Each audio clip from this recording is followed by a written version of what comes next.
하나님 말씀 우리 함께 나누겠습니다. 이사야 11장 1절에서 9절 말씀입니다. 구약성경 981페이지입니다. 이새의 줄기에서 한 싹이 나며 그 뿌리에서 한 가지가 나서 결실할 것이요, 그의 위에 여호와의 영 곧 지혜와 청명의 영이요 모략과 재능의 영이요 지식과 여호와를 경외하는 영이 강림하시리니 그가 여호와를 경외함으로 즐거움을 삼을 것이며 그의 눈에 보이는 대로 심판하지 아니하며 그의 귀에 들리는 대로 판단하지 아니하며 공의로 가난한 자를 심판하며 정직으로 세상의 겸손한 자를 판단할 것이며 그의 입에 막대기로 세상을 치며 그의 입술의 기운으로 악인을 죽일 것이며 공의로 그의 허리띠를 삼으며 성실로 그의 몸의 띠를 삼으리라. 그때 이리가 어린 양과 함께 살며 표범이 어린 염소와 함께 누우며 송아지와 어린 사자와 살진 짐승이 함께 있어 어린아이에게 끌리며 암소와 곰이 함께 먹으며 그것들의 새끼가 함께 엎드리며 사자가 소처럼 풀을 먹을 것이며 젖 먹는 아이가 독사의 구멍에서 장난하며 젖된 어린아이가 독사의 굴에 손을 넣을 것이라. 함께 읽겠습니다. 내 거룩한 산 모든 곳에서 해됨도 없고 상함도 없을 것이니 이는 물이 바다를 덮음같이 여호와를 아는 지식이 세상에 충만할 것임이니라. 아멘. 아멘. 지난 시간에 우리는 제자입니까? 하는 제목으로 하나님 말씀을 세 번째로 나누었습니다. 악하고 부패한 바벨론 세상 문화에 대해서 거룩한 저항자로 살아가는 것이 예수 제자의 모습이라고 말씀을 드렸습니다. 또한 긍정적으로는 하나님 나라의 건설자로서 우리의 일터와 가정과 교회에서 살아가는 것이 예수 제자의 모습이라 이렇게 말씀을 드렸습니다. 오늘 말씀은 이제 침례식과 관련된 마지막 말씀으로서 물이 바다 덮음같이라는 제목으로 헌신된 제자들을 통해서 이루어질 하나님 나라의 모습을 아름다운 묵시 문학 형태로 그려주고 있는 이 본문으로 말씀을 마무리하려고 합니다. 먼저 6절과 7절을 한번 보시죠. 그때 이리가 어린 양과 함께 살며 표범이 어린 염소와 함께 누우며 송아지와 어린 사자와 살찐 짐승이 함께 있어 어린 아이에게 끌리며 암소와 곰이 함께 먹으며 그것들의 새끼가 함께 엎드리며 사자가 소처럼 풀을 먹을 것이며 라고 말씀하고 있습니다. 사탄이 지배하고 있는 이 세상 나라는 한순간도 평화를 경험하지 못하고 있습니다. 끔찍한 폭력과 전쟁 그리고 굶주림과 약탈로 인해서 고통받고 있죠. 인간의 탐욕으로 인해서 자연은 신음하다 못해 이제는 보복을 하고 있습니다. 빈번하고 있는 지진과 태풍 그리고 기후이변, 환경오염 등으로 인해서 이제는 우리의 생존 자체가 위협받는 실정에 이르렀습니다. 그런데 주님의 나라, 하나님의 나라에서는 이리와 어린 양, 표범과 어린 염소, 송아지와 어린 사자, 살찐 짐승, 암소와 곰, 그리고 그것들의 새끼들이 함께 살아가고 함께 눕고 함께 먹고 함께 엎드려 지내는 모습을 그려주고 있습니다. 도저히 평화롭게 지낼 수 없는 사나운 맹수와 연약한 짐승들이 한데 어울려 살아가면서 약육강식의 폭력과 살육이 사라진 나라 아닙니까? 그리고 아름다운 우정이 돋보이고 있는 세상 아니겠습니까? 늑대나 표범이나 사자나 곰과 같은 힘센 짐승이 어린 양이나 염소나 송아지와 같은 약한 짐승을 보살펴주는 곳이라고 하는 겁니다. 강자가 약한 자를 섬기며 더불어 살아가는 화평의 공동체가 하나님 나라의 특징이라고 하는 겁니다. 뿐만 아니라 8절을 보시게 되면은 젖 먹는 아이가 독사의 구멍에서 장난하며 젖된 어린아이가 독사의 굴에 손을 넣을 것이라 말씀합니다. 젖먹이가 아무것도 모르니까 독사의 구멍에 손을 넣고 장난할 수도 있겠죠. 젖된 어린아이가 손을 넣고 독사 굴 앞에서 장난을 치며 놀 수도 있겠죠. 그렇다 할지라도 뱀에게 물리지 않는다는 겁니다.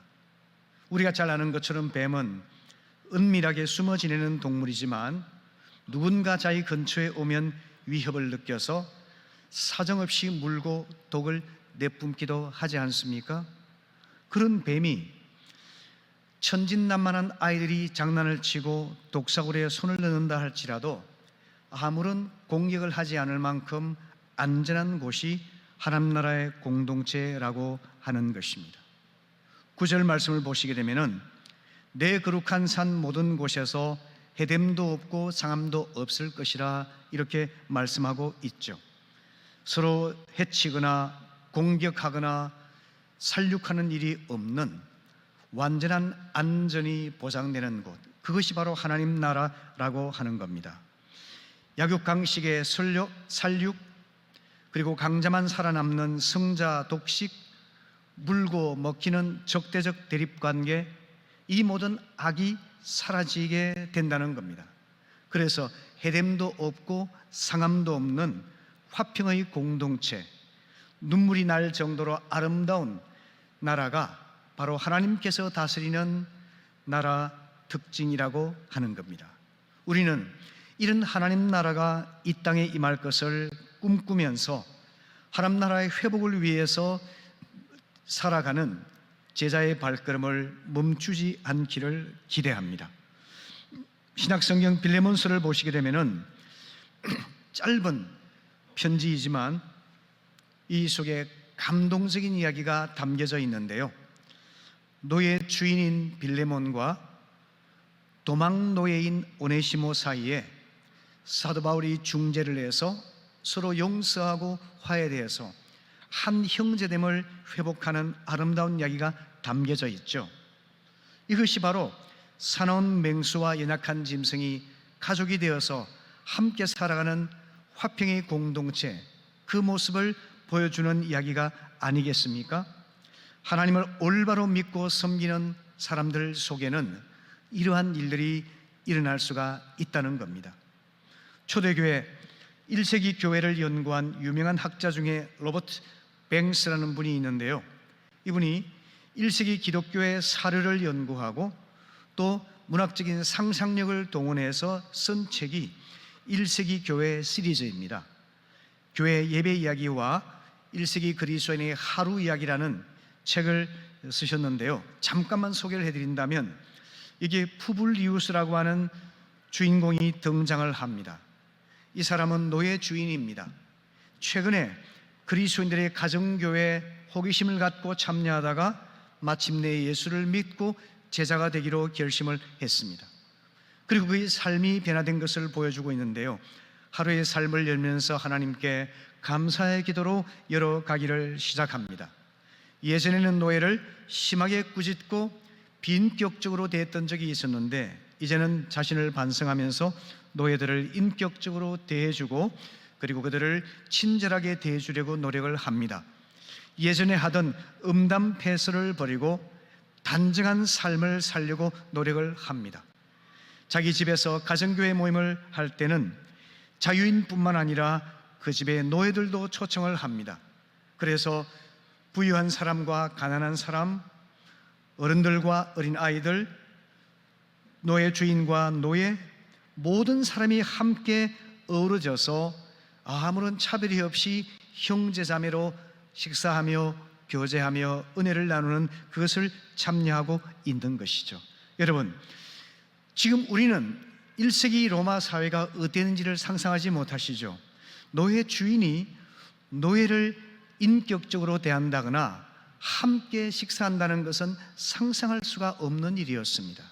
노예는 일하는 동물에 불과했기 때문입니다. 주인의 소유물이었기 때문이죠. 그런데 예수 그리스도를 영접하고 난 부블리우스는 자기 집의 노예들을 그렇게 인격적으로 대하며 형제로 환영해 주면서 더불어 살아가는 것이죠. 바로 이런 일들이 1세기 기독교에서 일어났기 때문에 로마 사회를 밑에서부터 정복하고 변화시킬 수가 있었던 것입니다. 이것이 바로 믿음의 성도들을 통해 일어나는 화평의 공동체, 하나님 나라의 회복이 되고 있는 것이죠. 뿐만 아니라 하나님 나라에서는요, 6절 말씀 보시게 되면은 온유의 리더십을 보여주고 있는데요, 그때 이리가 어린 양과 함께 살며 표범이 어린 염소와 함께 누우며 송아지와 어린 사자와 살찐 짐승이 함께 있어 어린아이에게 끌리며 라고 말씀하고 있습니다. 세번역 성경에서는요, 어린아이가 그 동물들을 이끌고 다닌다라고 표현을 하고 있습니다. 어린 송아지뿐만 아니라 포악한 맹수조차 어린아이의 인도에 기꺼이 순종하고 있는 것이죠. 하나님 나라가 이루어지게 되면은 맹수의 본성이 변화되어서 하나님의 질서에 양처럼 순종하는 이런 놀라운 일이 일어나게 된다고 하는 겁니다. 여러분, 온유하다는 단어는 어원상 교양을 말한다거나 인격 수양을 통해서 부드러워지는 것을 뜻하는 것이 아닙니다. 그 어원은 맹수가 주인에 의해서 다스림 받았을 때 생기는 변화, 이것이 바로 온유라는 단어의 원뜻입니다. 이에 대해서 주님께서는 마태복음 11장 29절에서 이렇게 말씀하셨죠. 나는 마음이 온유하고 겸손하니 나의 멍에를 메고 내게 배우라, 이렇게 말씀하셨습니다. 온유하신 주님께 배우게 되면은 주님의 온유하심과 겸손하심을 자연스럽게 익히게 되고 우리의 언행에서 육신의 자아가 펄펄 살아 움직이는 대신에 주님의 온유하심과 겸손하심이 우리의 삶에서 자연스럽게 배어나게 된다는 것입니다. 자기 노력에 의해서가 아니라 하나님의 다스림을 받아서 자연스럽게 배어나는 이런 온유와 겸손이 하나님 나라의 특징이라고 하는 겁니다. 기독교 형성의 맥을 이어왔던 그런 훌륭한 기관 중에 고대 수도원이 있죠.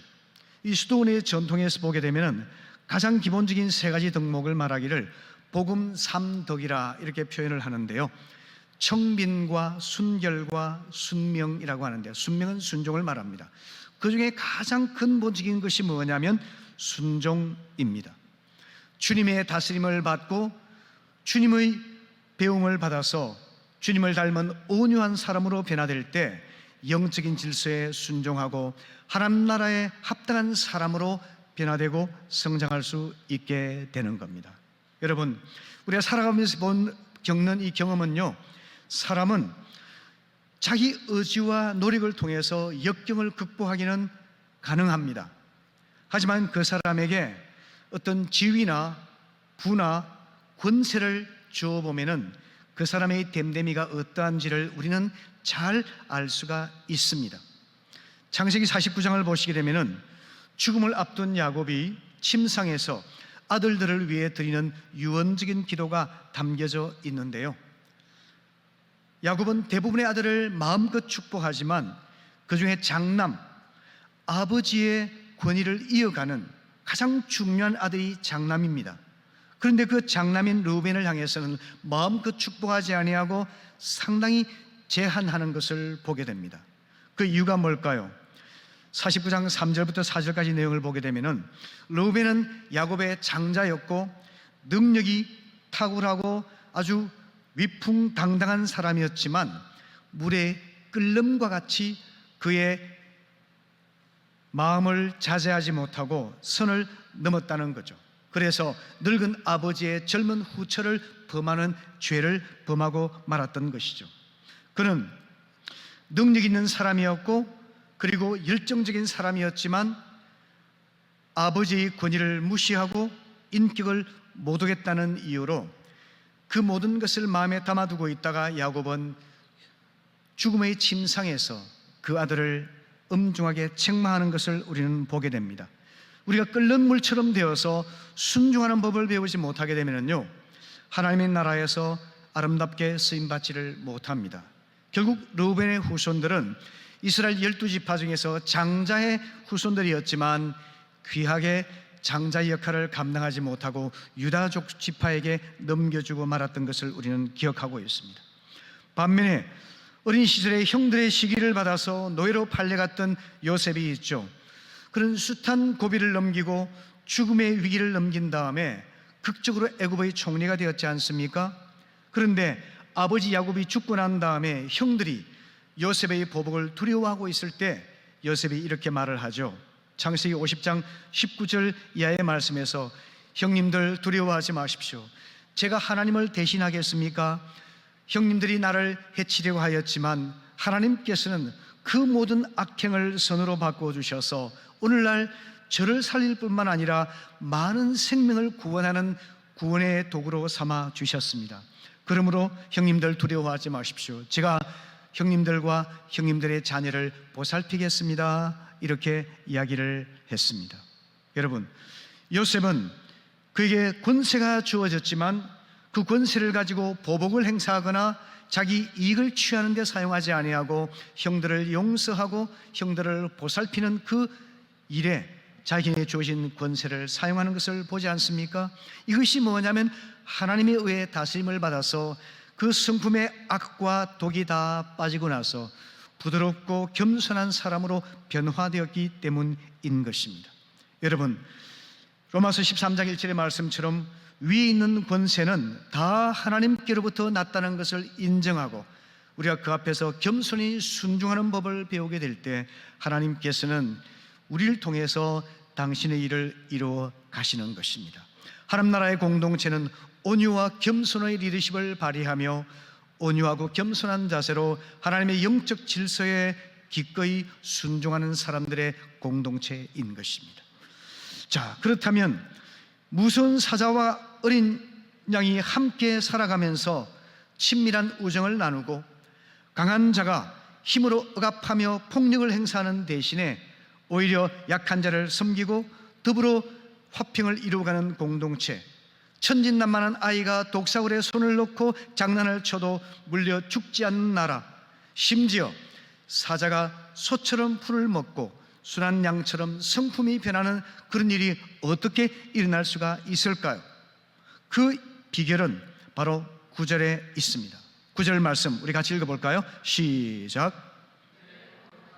모든 곳에서 해됨도 없고 상함도 없을 것이니 이는 물이 바다를 덮음같이 여호와를 아는 지식이 세상에 충만할 것임이니라. 여호와를 아는 지식이 세상에 충만할 때 그러한 변화가 그리고 상상할 수 없는 기적 같은 일이 일어나게 된다고 하는 겁니다. 히브리인들에게 있어서 이 지식이라는 것은 단순히 정보나 머리 지식을 말하는 것이 아니라 인격적인 체험을 뜻하는 단어입니다. 여러분, 세상에는 우리가 알아야 될 것들이 정말 많지만 그러나 여호와 하나님을 아는 것만큼 중요한 것은 없습니다. 왜 그럴까요? 여호와 하나님을 아는 지식은 우리에게 죄로부터의 구원과 영원한 생명을 선물해 주기 때문입니다. 요한복음 17장 3절의 말씀, 영생은 곧 유일하신 참 하나님과 그가 보내신 자 예수 그리스도를 아는 것입니다 라고 주님께서 말씀하셨지 않습니까? 성도 여러분, 이 아침에 하나님 아버지와 하나님 보내신 아들 예수 그리스도를 인격적으로 알고 경험함으로 인해서 하나님이 선물로 주시는 영원한 생명을 누리며 죄사함과 구원이라는 인생 최고의 복을 누릴 수 있게 되시기를 바랍니다. 아멘. 오늘날 이 세상은 국가 간에 또 인종 간에 계층 간에 지역 간에 세대 간의 갈등이 아주 극심하죠. 이를 해소하기 위해 조직을 만들고 기관을 만들고 법을 만들고 정책을 시행해서 갈등을 해소하려고 애를 쓰지만 늘 한계에 부딪힐 수밖에 없습니다. 왜 그럴까요? 인간의 근본적인 죄의 문제가 해결되지 않기 때문입니다. 인류가 하나가 되고 사회가 화평을 누리며 가정이 평화를 회복하는 그 길은 인간의 수고와 노력에 의해 되는 것이 아니라 우리가 하나님을 인격적으로 알고 죄사함과 구원을 경험하고 영원한 생명을 얻어서 하나님의 다스림하에 있을 때만 이룰 수 있는 줄로 믿습니다. 여호와를 아는 지식이 충만할 때 자기가 누군지를 발견하고 회개하게 되죠. 참된 만족과 감사를 누릴 수 있게 되죠. 서로 물고 먹는 싸움을 하지 아니하고 서로 섬기고 돌보며 더불어 살아가는 법을 연습하게 되죠. 내게 능력이 주어지고 내게 성공이 주어지고 내게 물질과 권세가 주어졌다 한다면 그것을 나를 위해 쌓고 욕심을 챙기는 것이 아니라 섬기고 나누고 베풀기 위해 그것을 사용할 줄 아는 그런 사람이 될 수가 있는 것이죠. 그렇기 때문에 우리는 여호와를 알아야만 하는 것입니다. 어떻게 하면 하나님을 알 수가 있을까요? 하나님의 말씀은 이렇게 들려주고 있습니다. 믿음은 들음에서 나며 들으면 그리스도의 말씀으로 말미암았느니라. 복음의 말씀을 들을 때 믿음이 생기고 믿을 때 하나님을 알 수 있게 됩니다. 하나님을 알게 될 때 영생을 누리게 되고 죄사함과 구원을 그리고 풍성한 생명을 우리의 성품과 삶이 변화되는 은혜를 경험할 수 있게 되는 것입니다. 그렇기 때문에 여러분, 하나님 말씀을 듣기 위해 듣는 자리로 나오시기를 바랍니다. 날마다 말씀을 묵상하며 하나님 말씀을 읽고 듣고 주님과 교제하는 삶을 살아갈 때에 하나님께서 성령을 통해서 우리 은혜를 베풀어 주시는 것입니다. 오늘 본문 1절과 2절을 보시게 되면요, 이새의 줄기에서 한 싹이 나며 그 뿌리에서 한 가지가 나서 결실할 것이요 그 위에 여호와의 영 곧 지혜와 총명의 영이요 모략과 재능의 영이요 지식과 여호와를 경외하는 신이 강림하실 것이라 말씀하고 있죠. 이 본문은 우리가 또 다룰 기회가 있으면 또 다루겠습니다마는 메시아에 대한 예언이라고 알려져 있습니다. 이새의 후손으로 오시는 예수님 위에 성령이 임하실 것이기 때문에 그분이 하나님 나라를 선포하고 세울 것이라는 예언의 말씀이죠. 마찬가지로 우리가 예수 그리스도를 나의 주님으로 영접하게 되면 우리에게 성령이 임하시게 되는 것입니다. 성령께서 우리로 하여금 하나님을 아는 진리 가운데로 인도하여 주시는 겁니다. 요한복음 16장 13절 말씀, 진리의 성령이 오시면 그가 너희를 진리 가운데로 인도하신다 말씀하셨지 않습니까? 하나님 말씀을 들을 때 성령이 역사하셔서 성령께서 우리 마음에 문을 여시고 우리 눈을 열어서 하나님의 진리를 알게 하시고 하나님을 영접할 수 있게 하시는 겁니다. 우리가 모든 믿음은 성령의 역사인 겁니다. 고전 12장 3절 말씀 보십시오. 내가 너희에게 알리노니 하나님의 영으로 말하는 자는 누구든지 예수를 저주할 자라 하지 아니하고 성령으로 아니하고는 누구든지 예수를 주시라고 고백할 수 없다고 말씀하고 있지 않습니까? 오늘 우리가 믿음을 갖는 것, 우리 교회에 와서 하나님 말씀을 듣고 마음이 변화가 되는 것, 삶이 변화되는 모든 것들은 성령께서 말씀을 들을 때 역사하여 주시기 때문인 것입니다.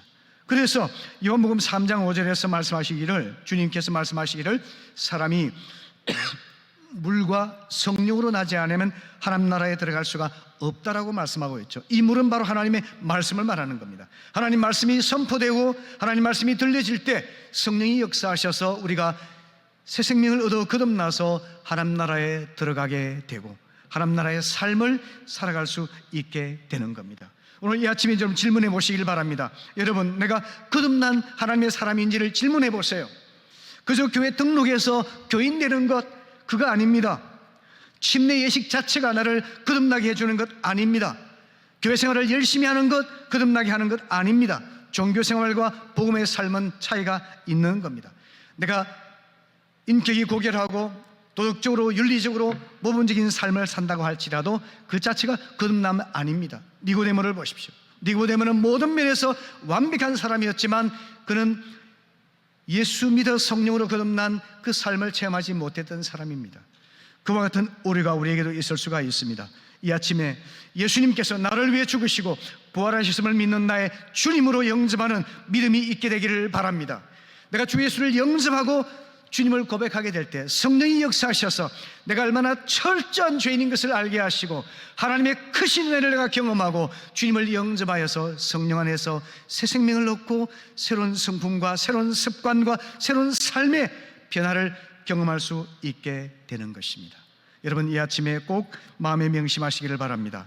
내가 하나님의 자녀로 거듭나는 것은 새 생명 얻어서 하나님의 자녀가 되는 것은 온 우주에서 가장 크고 놀라운 기적이라고 하는 사실 말입니다. 그런 기적이 우리 모두에게 있게 되시기를 바랍니다. 아멘. 그러면 여러분, 내가 예수를 믿어서 하나님의 자녀가 되었을 때는 하나님 나라 백성으로 이제 새 삶을 살게 되는데, 그것이 어디서 출발하게 될까요? 그것은 바로 우리가 마음으로 주님을 나의 주님으로 영접할 때 하늘이 열리고 내 마음에 하나님 나라가 임하게 되는 겁니다. 누가복음 17장 20절 21절 말씀 같이 읽어볼까요? 시작. 바리새인들이 하나님의 나라가 어느 때에 임하나이까 묻거늘 예수께서 대답하여 이르시되 하나님의 나라는 볼 수 있게 임하는 것이 아니요 또 여기 있다 저기 있다고도 못하리니 하나님의 나라는 너희 안에 있느니라. 아멘. 여러분, 하나님 나라는 우리가 마음으로 예수 그리스도를 주로 영접할 때 성령께서 우리에게 새 생명의 역사를 허락하신 그때부터 하나님 나라가 우리 마음에서부터 시작이 되는 겁니다. 우리 마음에서 하나님 나라가 먼저 이루어지지 않으면 하나님 나라를 경험할 수가 없습니다. 그리고 하나님 나라는 계속해서 성장합니다.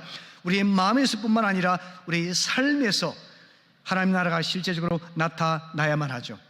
사도행전 2장 44절 이하의 말씀을 보게 되면 성도들이 함께 서로 물건을 통용하고 자기 재산과 소유를 팔아서 사람의 필요를 따라 나눠주고 함께 마음을 다해서 성전에 모여 찬양하기를 기뻐하고 성도들이 집을 방문하면서 서로 함께 교제하며 예배하며 기도하여서 또 잃어버린 자들에게 복음을 전하니까 구원받는 사람을 날마다 더하게 하시는 하나님의 복이 나타났지 않습니까? 초대교회는 권력으로 강자는 공산주의가 아니에요. 자발적인 헌신을 통해서 성도들의 필요를 채워주고 그리고 어려운 성도를 돕는 사랑의 나눔을 통해서 공동체를 이루었던 거죠. 하나님 나라는 우리의 마음에서 시작할 뿐만 아니라 거기에 국한되는 것이 아니라 우리의 삶 속에서 하나님의 아름다운 나눔이 있는 공동체를 세워나가는 데까지 나아가야만 하는 것입니다. 뿐 아니라 하나님 나라는 세상 속에서 나타나야만 한다는 겁니다. 마태복음 5장 38절 이하의 말씀 보게 되면 제가 몇 번 인용했었죠.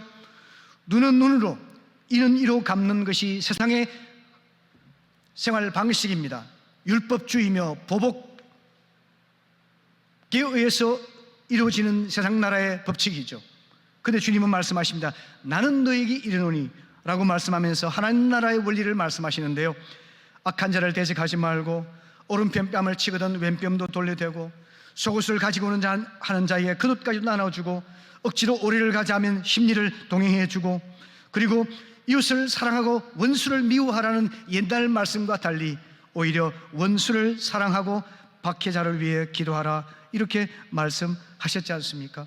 이것이 바로 우리가 세상 속에서 하나님 나라를 살아내는 방법이라고 하는 겁니다. 이것이 어렵다고만 생각하지 마세요. 이것을 지식이나 교리로만 생각하지 마세요. 우리 안에 성령이 임하여 계시고 성령의 다스림에 순종하게 되면 세상이 흉내낼 수도 없고 세상이 상상할 수도 없는 그러한 산상순의 순종이 우리의 삶 속에서 이루어질 수가 있습니다. 그처럼 우리가 하나님 아버지의 온전하심과 같이 온전하심을 닮아가게 될 때 세상이 하나님의 은혜를 사모하면서 하나님께로 나오게 될 것입니다. 여러분, 코로나 사태를 겪으면서 한국교회 이미지가 많이 안 좋아졌죠. 물론 오해와 편견도 있어서 억울한 측면도 있습니다.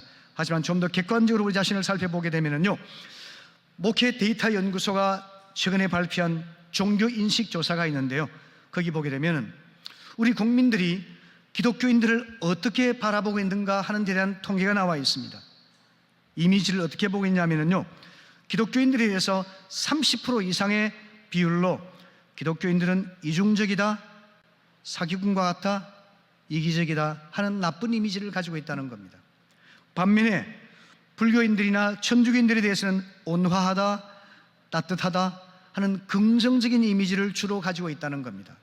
이것이 여러분, 우리가 인정하든 인정하지 않든 간에 현실입니다. 이런 상황에서 여러분, 우리가 보이지 않는 하나님을 우리의 말과 행실을 통해서 나타내지 않는다 한다면 우리가 어떻게 복음을 전할 수가 있겠습니까? 그리스도인들의 이미지가 이와 같이 나빠져 있는데 어떻게 복음을 전할 수 있을까요? 여러분, 그렇기 때문에 제가 계속해서 말씀드린 것이 한 교회가 성장하는 게 중요한 것이 아니라 하나님 나라의 회복을 갈망하면서 우리가 한국교회의 전체적인 이미지가 점점 좋은 방향으로 개선될 수 있도록 협력해야 되고 정말 뼈를 깎는 심정으로 함께 힘써 노력하지 않으면 안 된다고 합니다. 이것이 되지 않는다면 한국교회의 미래는 없다는 겁니다.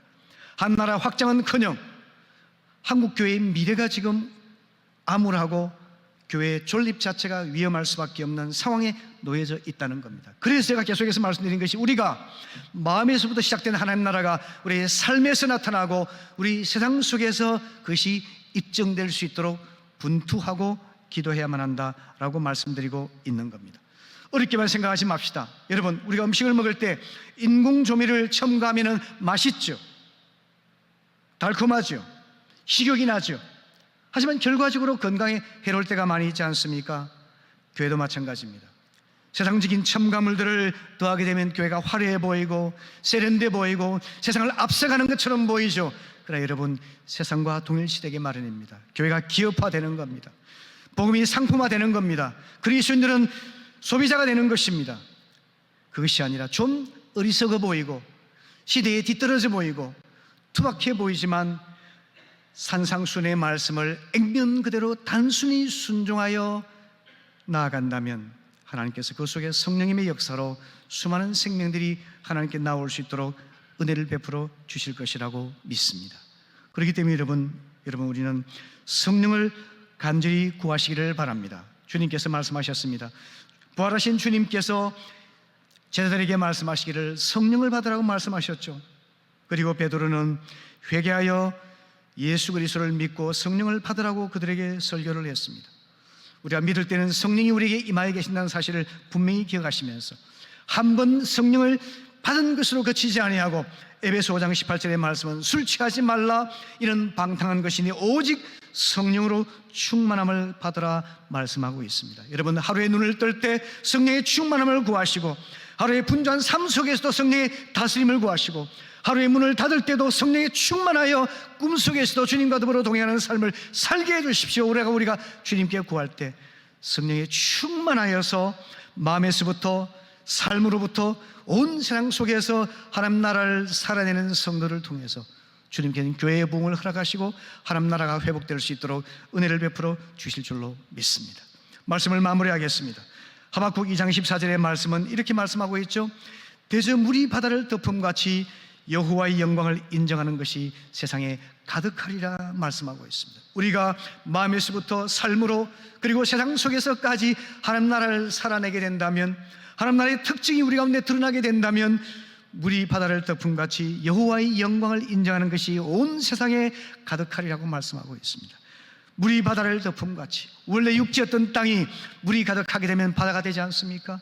하나님의 말씀이 충만해지고 하나님의 은혜가 가득 채우게 되면 물이 바다가 되는 것처럼 하나님의 은혜가 가득가득 넘쳐서 하나님의 교회가 살아나고 이 세상이 치유되는 역사가 나타날 것이라고 믿습니다. 에스겔 47장 9절 이하의 말씀에서처럼 강물이 흘러가서 물을 가득 채우게 되면 사시사철에 풍성한 열매가 맺히게 되고 바다의 물이 솟성하게 되고 각종 생물들이 번성하게 되고 성령의 능력으로 충만해져서 황무한 땅과 같은 사람들의 마음이 부드럽게 일구어져서 그들이 주님을 영접하고 회개하고 삶이 변화되고 관계가 회복이 되고 그들의 가정과 일터가 회복이 되고 온 세상 속에서 여호와의 영광을 찬양하는, 온 세상에 물이 바다를 덮는 하나님 나라가 회복되고 완성될 것을 우리는 소망하게 되는 것입니다. 여러분, 그 출발은 여러분 자신에게 있습니다. 여러분 마음에서부터, 여러분의 삶으로부터, 그리고 세상 속에서까지 나아가서 물이 바다를 덮음같이 하나님의 영광을 인정하는 하나님의 놀라운 기적이 나타날 수 있기를, 함께 기도할 수 있기를 바랍니다.